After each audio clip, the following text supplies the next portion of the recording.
Lights. Camera. Watch. The Bear. Season 2. Watch. So. Wow, dude. How much you thought season 1 was good? This is like when you think like the first, like when they say like there's a part 2, you know, like you've never seen Terminator 2. No. But it's like the testament of like the sequel is better than the original, or like The Godfather 2. You know what I mean? Or Empire Strikes Back. Or Empire Strikes Back, yeah, that too. But wow, did we go from trying to salvage a restaurant to completely tearing it down? This is such a good idea. Mm-hmm. That they said, how do we keep this level of intensity and chaos, and it could crumble at our fingers any moment after having their big resolution in the last season? Mm-hmm. They find was money. To say, let's Money start solves, all from scratch. Money solves all problems. Yeah, and starts a whole bunch of new ones, that's for sure. You know what I like about what season 2 is about? It's like we kind of have everyone's roles defined. Yep. You're going to be in charge. You're going to be like the host. You're going to be the baker. You're going to be the chef. You're going to be ABCD. But then we're going to allow you to go on another journey. You see Tina go to culinary school and learn amongst her peers how to like cut and do these really cool things in culinary school. Mm-hmm. You have Marcus Elboy. He goes to like, where did he go? Copenhagen. And studies like amazing bakery by Will Poulter. Yes, who he was in Shameless, if I'm not mistaken. Oh, was he? I've never seen Shameless. Yeah, so what's it called? Jeremy Allen White and that redhead dude were in Shameless together, and they play brothers. But correct me if I'm wrong. I can double check. I've never seen Shameless, so I'll take your word for it. Anyhow, I just love the fact that we're seeing more character growth. Because in the beginning in season 1, we see people want to learn and Carmi teaching them. Different dude, Doug. Different dude? Just another ginger? Yeah. Sorry. yeah, it's that guy's name is Ian Gallagher. Sorry, listeners, I fucked up. No, you're good. Anyhow, but I just love that Carmi realized that, you know what, I can't Jedi master all these people. Mm-hmm. You know what I mean? I need to send all these people on their little journeys to see if they can do it. And some of them can't make the change or can't like understand the change. Like Ibrahim. Yep. Ibrahim like just disappears on them. You know what I mean? Because he's an older generation man. I mean, he was barely trying to learn how to read in season 1. Mm-hmm. And like all of a sudden, his world comes upside down. I understand that because I live with people like my dad. Like he basically, if I said for $1 million, text me I love you or hi, he couldn't do it. Because it's not that he can't. It's just that there comes a point I feel like in people's lives, if you kind of like, look, man, I'm done. I'm a boomer, zoomer, wooder, whatever you call me. And I am not going to learn anything anymore. Yeah. I just was used to doing this one thing and I was happy with doing it. The fact that they've all been given their own solo journeys, mm-hmm. not only does it give like the dynamic of like Tina is doing the exact opposite of him, right? Like in the beginning, like she wasn't willing to adapt. Yes. She had a problem with Sydney coming in. She wanted to speak English. Yeah. And now she's like open and willing to learn and wants to be better. Mm-hmm. And all like the fact that they've sent everybody individually also shows how strong their characters are, that like yes. this character can stand on their own. Mm-hmm. And it just gave so much room for them to flesh out like yes. the rest of their story, what's happening inside and outside of the kitchen for every single person. And it really has set like really impressive groundwork. Yes. Because from now, like there's been so much established, you care so much about the characters, and we're yes. literally on the second season of this TV show. Absolutely. And what I do like about it is, even though Carmi is the main focal point of the show, they like in those episodes where it's like there's individual storylines and stuff like that, he's in it, but very briefly in it. You know what I mean? Because he's at the beef, trying to fix it constantly, Uh-huh. And I'm really happy that in season 2, he gets like a love interest. I mean, it's introduced, but like, it's really cute, And I love that it's Molly Gordon. Yeah, I really like her too. I have a real crush on her. She's so precious. I love her. She's very cute. I like her a lot. They're such a cute couple together. And also she's just like such a wonderful presence in this show because like I feel like she's like perfectly cast. Yes. She was in a show that I really very much like called Animal Kingdom. Okay. And she played like that good girl dating the bad boy. But she like it's just really nice to see her because it's like I watched that show like 6, 7. I'm like, this girl's so familiar. She was in Animal Kingdom, you know? And in theater camp with Ayo Edebiri this year. Yep. Wow, so many times. She directed it. I know, wow. What a legend. There you go. They're just all over the place. But can we talk about their love? Okay, yes, please. So, again, Carmi was in love with this chick in high school. Mm-hmm. Like, he drew pictures of this girl. And I think it's just super romantic. And she plays an ER doctor. So she's dealing with chaos. Like, life-critical chaos. Every single day, life and death. Where Carmi every day is dealing with chaos. Probably in his health, in his mind, as well as in the restaurant. But she comes off so cool, calm, and collected. Absolutely. Like they're like exact opposite matches. Yes. But there is that love for each other that is existing, you know, and they can't, you know, Carmi doesn't want to come out and say like, hey, I like you. He's like, oh, can we hang out? Can you help me do something? Or she asks him, can you help me move? And can you drive all the way to this mailbox with me just so I have an excuse to do something with you? And he kind of puts the restaurant behind him for her, which is really interesting to me because he generally is like, why can't I have love too and have the restaurant as well? You know? But like so many people depend on him and for the restaurant to exist. But their romance that just kind of blossoms and stuff like that. Like that episode where they go to that party. Yeah. And Claire's friend, which is Molly Gordon's friend, like was crying and she's like, you never like cooked a meal for me. You know what I mean? His face lights up. It's like, this is all this girl wants is a fucking meal. I mean, the girl is a fucking doctor. She doesn't need your money, bro.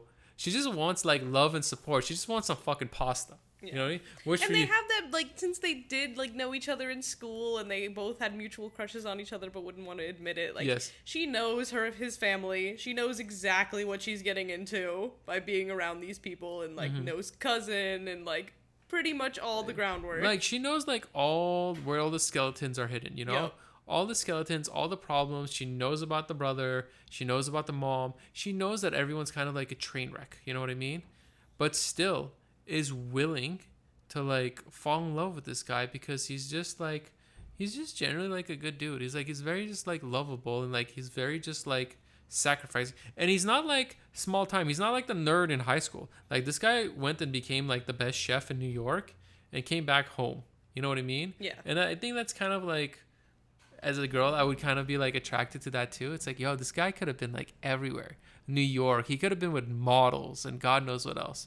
But like all he was doing is focusing on cooking. Comes back home and is dating me, the high school girl with glasses. And remember the episode where like the brothers or the cousin and Richie and Mike were like talking about Claire? It's like, oh, Claire took off the glasses. She's so hot. You know what I mean? Yeah. And like, that's the thing. The whole family's pro Claire. Yes, everybody is. Like, oh, she's great. Yes.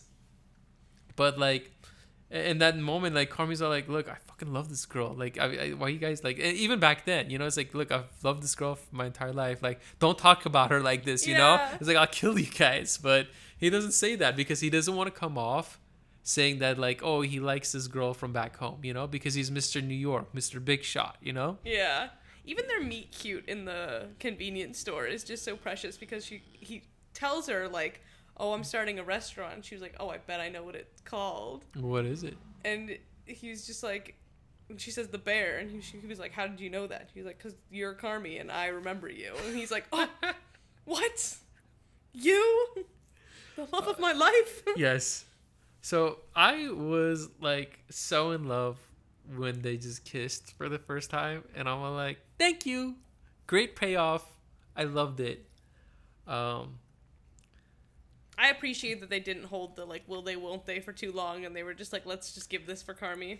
And that's the important thing about shows. Like, don't give me, like, But I'm enjoying the Marcus Sydney, will they, won't they? Like, that's the correct way to do it, and then this was the correct way to do it. To have both of that going on would have been not the vibe. But this is the difference, is Carmy and Claire have years of history. Yep.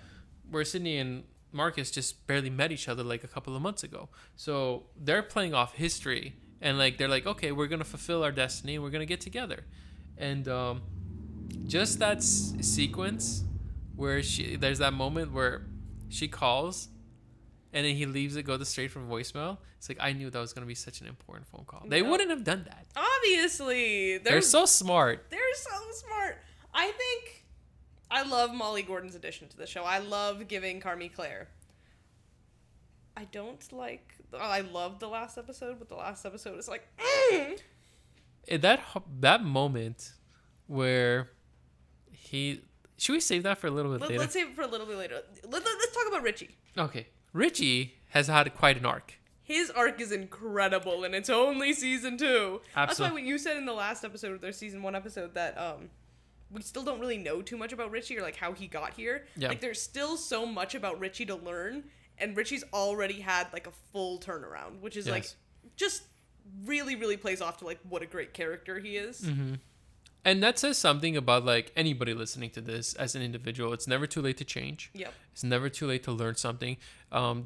Like, I think very much so Richie had to kind of like humble himself, like swallow his ego or destroy it and get rid of it. I always tell people all the time, like, the ego will destroy you. Sometimes ego will create something amazing, but in most like history has said like your ego is your biggest downfall, because it's like kind of like the delusion of a character that you believe exists in real life, because that maybe that character exists, but then after a while, as you get older, you know, you're not like this superstar basketball player or really buff guy or like this really wise professor. Like, maybe you start losing that stuff, but you still don't give up that ego, you know, of who you are. But I really like the fact that Carmy sent Richie to like where he went to go learn. Yep. And Richie fucking hated it. Yep. He's like, why am I here polishing spoons? This makes no sense. Yes. A week of polishing spoons. Changed his life. He wears suits now. I really feel like that's kind of like those old samurai or Japanese movies where like they go back and like just humble themselves. You've never seen The Karate Kid, right? Of course I've seen The Karate Kid. Okay, well, there are movies that you have not seen. We literally talked about Tropic Thunder, and you like, I've never seen Tropic Thunder, never seen Interview with the Vampire. Anyways, it very much reminded me of like Wax On, Wax Off, where like Daniel's son was cleaning these things. It's like, why am I doing this, Master Miyagi? You know what I mean? Well, Richie was just like understanding like, look, everything is important. Yep. In this place, you know? And the people that Richie comes across, I forget that gentleman's name, like he's like the host and stuff like that. And he's they have this conversation. He's like, why do you do this? He's like, I think he was a recovering addict. And he's like, but I love it. I love being part of like this bigger thing. I love serving. I was out of control, and every day I come here and I'm in control of every detail and serving other people. And yes, that service part is like very religious, you know, very Jesus-like, you know, like serving everybody, which is kind of cute because you don't kind of get that message, you know, when you think about people working in a restaurant, you know, because he says that thing is like hospitality is only used in restaurants and in like the medical hospitals. Yeah. You know, you don't think about that, like, you know, like, and I love that stuff when writing comes on television and it makes you think, oh fuck. But that conversation with that, I don't know what you call him, the server, was really what clicked in Richie's brain. That's like, oh, this really could be a path for me to like grow. Absolutely. And take control of my life again. Yeah, he takes like with his daughter and all this other stuff, and you learn about like the Christmas episode. You know, like I have so much to say about the Christmas. But I want to talk about this Christmas episode when it relates to Richie, and then we can talk about it as a whole. But like you learn about Richie's like baby mama, him just trying to get a job. You know, Uncle Jimmy like Richie's talking. It's like, hey, can you give me a job and stuff like that. And like his baby mama like says, oh, thank you. Like Richie already lied to his baby mama about a job. You know what I mean? This is years ago, and the kid's not even born yet. So there are things that we don't know that happened between baby mama from that time to where we are, like fast forward when the restaurant is being made and stuff like that. But it just tells you like where he fell. You know what I mean? In some ways, like his fall from grace, where like, look, man, like. It said what he did before, but I don't remember. Was he a plumber? I don't recall. Oh, I feel like that was wrong, but. Anyhow, but. At the end of his restaurant moment too, like he cleans up his act and he just is like, I feel like Carmy doesn't respect me and is doing this to punish me and all the things. But then there's the cameo appearance of Olivia Colman. I know, which was first of all so unexpected. That's what I also love, the fact that like she plays the queen. You know what I mean? She is a queen. Yes. She's a living legend. No, it's crazy that they got her. Like, it's like, wait, who else are we getting on this fucking show? And she says to him like, oh, like, Carmy really believes in you. You know that, right? And he's like, how do you know that? And she's like, well, I told you. Well, he told me. Mm-hmm. Because it's also the connection of like Marcus having his moment in Copenhagen mm-hmm. with Will Poulter's character. Mm-hmm. And he's giving the story about working in this New York restaurant mm-hmm. and having this new guy come in and being like, oh, I'm going to be so much better than him. And he completely wiped him out of the water. And then it's later revealed that that's Carmy. Mm. So Carmy's sending them to all these people in his life who like made him the way he is. Absolutely. It's just awesome. I really enjoyed that like moment that they're there cutting like, what was mushrooms or something like that. And like he just joins them, you know, and she's just telling him about like her story of her father and like everything he's been through. And like, he found like all these letters to him, and it's like he's and then she gets called and she's all like, well, what did the letters say in the end? Because he's like, he always signed off on something, you know. Yep. And then he looks up and he's like, every second counts. Yep. So I thought that connection to what he put in the restaurant too. I'm like, why did you put that? You know what I mean? So it just tells you like all of these interconnecting things that are simple stuff. It's not no Game of Thrones, like House of Cards type of shit. Just very simple things that all connect to make the restaurant or the bear what it is. Do you want to talk about the Christmas? I'm dying to talk about the Christmas episode. So they've alluded to his mother multiple times. Mm-hmm. That he won't go home, he won't go see his family, he doesn't want to talk to his mom. So we mm-hmm. know that there is tension in this household. Yes. All of a sudden, no intro, no... whatever, it is new episode, fresh, it is a flashback episode, and we are at Christmas at his family's house before his brother has died, and years ago did they get an all-star cast to play their family. First of all, Jamie Lee Curtis as the mom is insane. Yes, she plays it so well. She is so good in this one episode of this show. Obviously they bring her back, but I was not expecting to see John Mulaney. What a fantastic presence to have mm-hmm. as just like the uncle who appreciates being there and is like trying to hold everything together, but at the same time like is trying to stay out of it. Who else is in it? Sarah Paulson plays his wife. They got like the all stars of like randomness. You know what I mean? Killian Jacobs plays Richie's baby mama. Mm-hmm. She's in Community, so big fan. Yes. But she was also in Love. Did you ever see that on Netflix? I have not seen that. I saw like the trailer, but I didn't watch it. You're not missing out. Okay, understood. It got canceled after one season, huh? No, they had 3. Interesting. Yes. Okay. Well, who else is in it? Like everyone's Bob in it. Odenkirk. Plays one of the uncles. Did you see the guy from Everyone Better Call Saul? That's Bob Odenkirk. Yeah. Oh, that is a Bob Odenkirk. Okay. But wow. Is this an intense dinner? Yes, and it's like a long episode, and that's what I'm happy about. They didn't half-ass it, you know what I mean? No, it is, and it just keeps going on, and more insane. It's established that their mom is an alcoholic, that the dad left her, mm-hmm. that she is frankly out of control, and the whole family is... taking time bomb every single day, because that clock, tick, tick, tick, tick, tick, I always thought it was a taking time bomb. Genius, first of all the timers going off. Her, like, trying to cook when there's professional cooks in the house and won't let them help. Yep. Establishes their kind of cooking craziness, too. The fact that they're all, like, basically caring for her mm-hmm. hand and foot. And so the fact that, like, Carmy's off and that Mikey's gone, like, really, really adds to that. Just the rest of the family all not communicating, but all just accepting that it's happening and no one's really going to step up and help anything, which kind of is, like, why she's like this and why Mikey had his issues. And it all in this just a setting of a dinner. Yeah.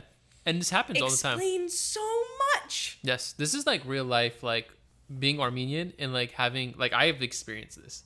Like my mom making dinner for like Christmas and like my sister, like my mom's doing everything. Yeah, my sister helps and all this stuff now as they've gone older. But mom was like making like 8 things. And she's like, I'm just making this one meal. And like you guys scarf it down so quickly in like 30 minutes. But it's like, my mom is obviously not like Jamie Lee Curtis's character. But like, honestly, like the amount of stress that's on like this one religious, because typically this is the only time that they gather everybody in their household, you know? So I just thought that it was so important. And I also love the fact that this is like those moments that they bring up Claire too, where like Carmi gets a little they've been talking about Claire even back then. Yes. It's, you know, it talks, so you just see like the backstory of Richie. You see like Oliver, I mean like Uncle Jimmy being there and all this other stuff happening. Jimmy's the one who gives him the loan, right? Yes. Also seeing Jimmy's relationship with Mikey, with the whole fork situation be established. Yeah. That's great. Don't throw it. Don't throw it. Oh my god. And they're all, oh my god. Like I love that moment can go so bad. I loved it. I just love it. And the fact that is John Bernthal, yeah. I love that guy. He plays like I've never seen him in anything, I don't think, and he's awesome in this. So he was on a Joe Rogan podcast. He literally went to Moscow to train to become an actor and like a gymnast, because like theater like was like an amazing renaissance in like Russia. And he said like he had to go there, he kind of learned ballet, he had to, like all these techniques he picked up, and then he came to America. Interesting. Yeah, he's had quite an interesting life, you know? But like people know him from like The Walking Dead or The Punisher, you know? Okay. Or they've seen him in The Wolf of Wall Street. He's in Wolf of Wall Street? Yes. I haven't seen it in a while. I'll rewatch. Yeah, he's really good. I like him. He just brings the second, even in like season 1 where they like cut to him, like you immediately know that's Mikey. Just from like the way he's in the room. It's like, oh, that's Mikey.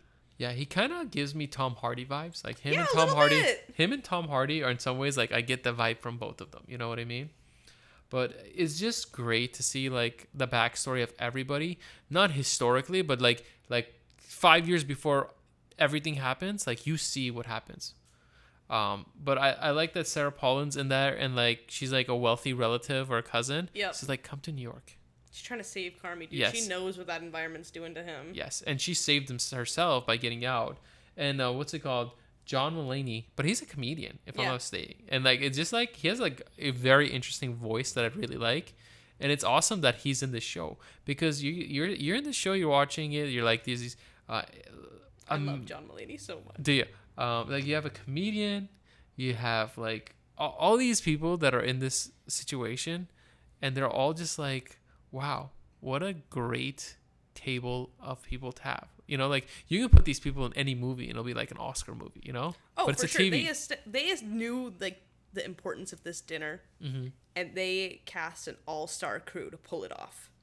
And it was like an hour-long episode. That's what I loved about it. They did not half-ass us on this. And it ends in the most, you didn't think it could get more intense than it's going, and then boom, mom drives the car through the house. Merry Christmas. Like, are you kidding? And then the next episode, he's just like, Carmi's just talking about how like he was opening up for the first time and talking to Claire about the time that his mom drove a car through the kitchen, which explains like why we just had to watch this whole flashback previously that like had no context before. And it's like, that was just so subtle and like just a perfect way to introduce why that just happened. Incredible. They're doing such a good job with this show. So good. I for me, season 2, like I can't say if season 1 or season 2 was better. I just feel like it's just good. You know what I mean? It's sort of like when you go to a restaurant. It's like going to In-N-Out, right? Yep. Every time you order it, it's always good. You can't say like, oh, In-N-Out used to be better like last year or stuff like that. Always been the same, always been good. That's it. Good quality, good food, or whatever the saying is. I have no idea. That felt good. That felt right. But I loved it. And, you know, we go towards like the last episode where they're opening up, like, they're not open to the public, but like they're having their families come in and they're trying it out.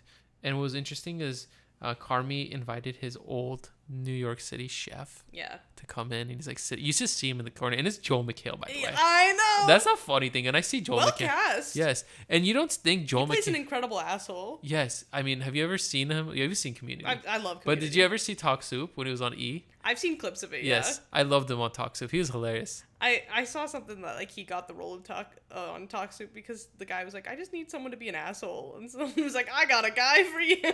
Well, there you go. But like he's like there in the background, and you hear like things in the back of Carmi's mind. He's not like, why are you moving so slow? I love those things. Those little like eggshell or whatever like points that we know from the past. Yeah. I love that they bring it. When they cut to the corner of the restaurant, like he's sitting there, but it's really someone else. Yeah, and then you have Sydney's like telling his dad, like Sydney's dad comes to the restaurant, right? Yeah. But I don't think she encounters him until like the end, and like Sydney's dad said like the food is good. Yeah, which meant so much to her because like I mean her arc this season's been really interesting. Because hers is very much involved with the restaurant. Like, she's done so many things before that has failed. She had her catering business. She went job to job. Yeah, she bit too much than she can chew because she was just, like, doing so much instead of just, like, focusing how to establish. She's always trying to do the next thing instead of figuring out how to maintain it. And throughout that season, she's, like, meeting all these other chefs and stuff like that and picking up, like food or samples and ideas and actually kind of, like, throwing her name out there to, like, for jobs, you know what I mean? You know what one of my favorite parts were? You know when she's walking in the back of the restaurant, it's like, oh, how do you guys like working here? You know, it's like, you know, this place is opening up, and it's like, are you seriously trying to poach my fucking employees? And like that part is hilarious. It just runs. But like as she's experienced all these people, everybody is telling her to like pick your partner wisely. Like, oh, you're not doing this by yourself. Like that's you should be careful of that. And these restaurants, like one of the restaurants she went to closed because like fine dining is not doing well like at this time. Yeah, the pandemic and stuff like that. We get hints of that. And so the fact that everybody else is so focused on something new in this season, but like Sydney's main focus is the restaurant, and especially like that Carmi's full attention for the first time is not the restaurant, is really like this is the one time all of his mind should be on what they're starting. And so she's really like lost, and like her dad like doesn't believe in this career path, and like obviously her mom had passed, so it's like everybody's just kind of telling her like, hey, this isn't a good idea, while she's like for the first time trying to like focus on something and really go for it, which is also just like incredible writing. Like it's incredible. It's really telling for that moment that you brought it up, where it's like where Sydney says like, yeah, my mom died at 4, and then Carmi's like, I should have known that. You know what I mean? How come we've worked this long together, and now I just find out that your mom died when you were 4 years old? Yeah. And I think there's just kind of those are those moments where it's like, hey, we need to be in this relationship together more. You know what I mean? It's not about just like, thank you, chef, and this, that, and stuff like that. It's like, I need to be intimately with you as well. There was a moment that I thought in like season 1 that Carmi and Sydney might have like a relationship. I'm so happy they don't. I love it as like a platonic mentorship. No, I agree that, but there was moments that I think that, where were they? They were like fixing something under a table or something like that. That's season 2. That's the end of this. That's like opening day. Yeah. But those are like the moments that I just thought like, could they? But they didn't. You know what I mean? But I'm happy they didn't do that. But I love that the day that they had to open for their friends and family. It's so well done. It's well done. And I like the fact that Carmi, in some ways, had to let go. And, like, he literally had to let go by basically being trapped in a freezer cell and just thinking to himself, like, fuck. I fucked this up. This is my fault. Like, it's all crumbling because of me. But meanwhile, they were, like... killing it. They were before he locked himself up, they were drowning in the kitchen. They were absolutely. They were down bad. But Sydney, he was getting toxic a little bit. And once they stepped up, they just said, okay, we're going to give Richie a chance. Mm-hmm. He's going to hit Expo. He proved himself for the first time. Mm-hmm. They got themselves up together, and then they were kicking the restaurant.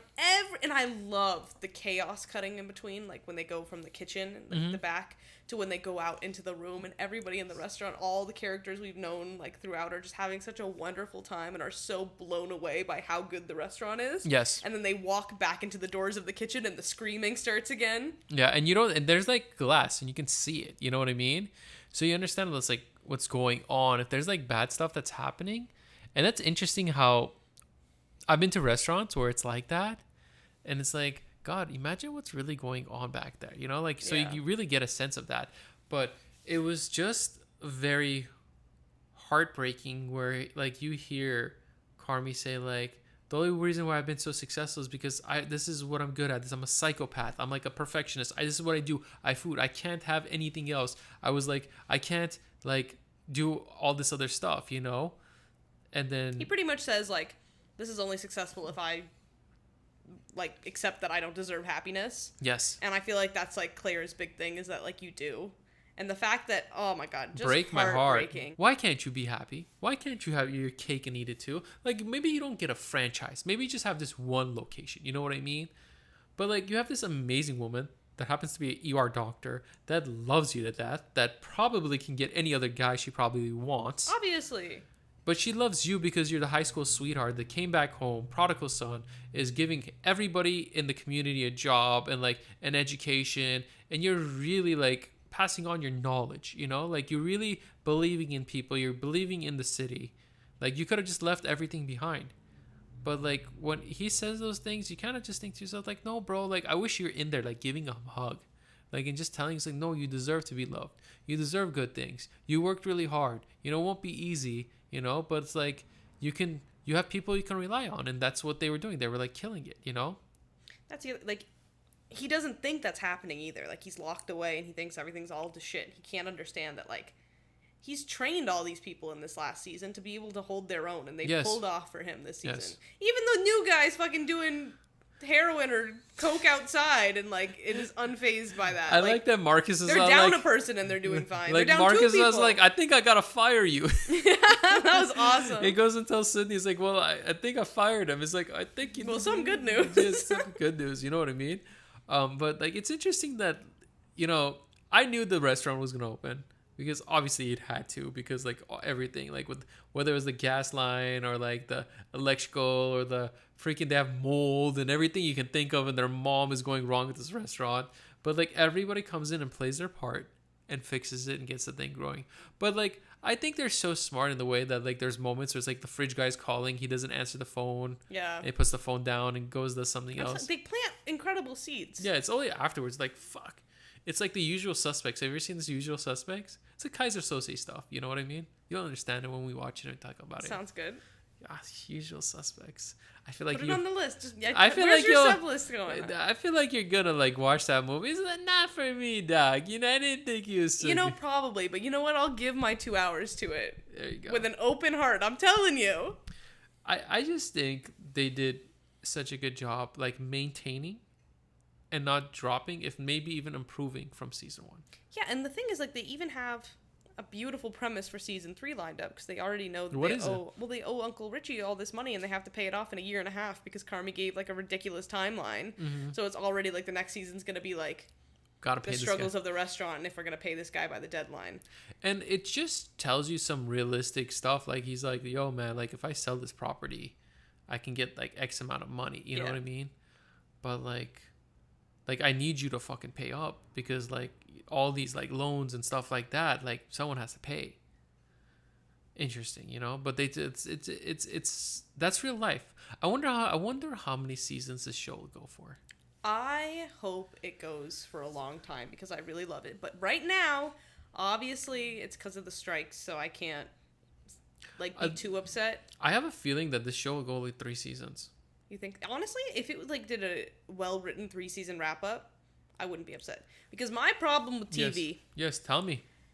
...is if it's successful and it just goes season after season after season after season with no really idea of where it's going, and it gets away from itself, then you get all the filler and you get all the nonsense, and like the plot and the characters are secondhand, and it's really just like, what else can we think of to put these guys in the situation? Yes. I much rather a show be like, maybe we have 2 more seasons, definitely 1. Let's make sure we wrap it up in season 3, and if we have an extra storyline, let's do it that way and like actually care about the story, rather than just like, if it's like a sitcom or whatever, like sure, like you can put those same, if it wraps up in 1 episode kind of stuff, like sure, go on forever, I don't care. But like a story with like this kind of arc, I would much rather they do 3 really, really well written seasons than 8 filler seasons.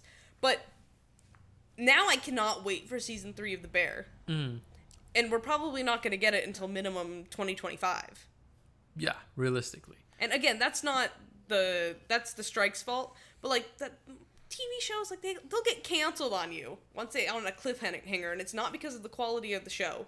It's solely because of, like, networks and all of the budgets and outside politics. And when a show you love ends on a cliffhanger, makes me so upset, because, like, we don't really know where these strikes are ending or what happens, or maybe Jeremy Allen White gets a huge movie deal and doesn't come back for season 3, and we might not get a season 3. And if it just ends on the Molly Gordon breakup in the freezer, I mean, at least we have the beautiful moment with Sydney and her dad where he's like, this is the one, like, you're right, like, I should not have convinced you, like, and they have that the food was great little moment. Like, that's nice, but, like, Marcus's mom dies, right? Like, they've planted so many seeds to pay off, like, next season that, like, if we just don't get a next season, it's going to be really rough. At least I'm going to be disappointed. Yeah. I just like the fact that, like, if you're going to make a show, if you give me 8 episodes, like, in season 1, 10 episodes in season 2, where there's no filler, every episode counts, you will rewatch these episodes. I've rewatched 3 episodes, but I will not rewatch a season, like, a show with 24 episodes, and it's like, why am I watching this filler? Like, it's just disappointing. It's like, sometimes I'll skip episodes and go to the next one and I'll just watch the recap because I know nothing's going to happen. Yep. You know what I mean? So what I loved about the show is every episode was meant something. 2, every episode, like, its length justified its purpose. And I just think that this is what people should take note of. Like, when so many, people are saying, like, oh, there's not good TV shows and stuff like that. Well, if you allow, like, good shows, good creators, good writers to get in. This is this guy's first show. Yes, and that says everything about him, probably. Yep. And maybe this is the last, maybe, like, after this he gets, like, the fat check and he's like, fuck it, dude, let me just milk the next one. But, like, the fact that he just hit a grand slam. Such a grand slam. I really am, like, baffled by how good this show is, like, yes. Every single time I turn on a new episode. I love everything about it. Like, the way, I have to say one thing too is Jeremy Allen White. He looks so big in the show. But when we saw him in real life, he's, like, so small. You know, he doesn't look like, he always has these tight white shirts that always, like, showing off his muscles. You feel like the guy's huge, he's yoked, but he's not. And that also tells you that, like, everybody else in the cast is not that tall either. Elboy's fucking huge, dude. We saw him too. I'm not referring to him, but I'm just telling you. Like, Sydney's small too, so yeah. But like, just him, like, and everybody else, so, like, Richie, when they stand by each other, it's like, it's obvious, like, they're all kind of, like, the same height range, you know. But they're just a great cast, and I'm just happy to be in. And they're wholesome inside and outside the office. Yes. Well, thank you, Chef, for season 2. Yeah, thanks, cousin.